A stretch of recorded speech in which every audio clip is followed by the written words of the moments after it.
people put John 3:16 on like everything? Yeah. Why do they leave out verse 17? The one about how Jesus didn't come to judge the world, but to set it right? People also leave out the whole story that sets it up. That I get. That story is super confusing. I think we can make sense of it. It starts with a religious leader sneaking off to visit Jesus under the cover of darkness. Explain. Jesus and Nicodemus are both very public figures. It would be difficult for them to have a personal conversation in the eye of the public. It's also possible that Nicodemus didn't want people or the authorities seeing him talking to Jesus. Makes sense. And then Jesus gets way metaphorical and complicated about being born again and born from above and magical snakes in the desert.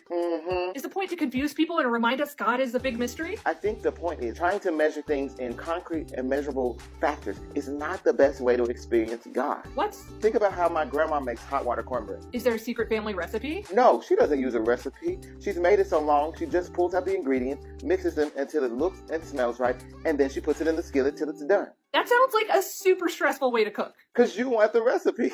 Same with Nicodemus.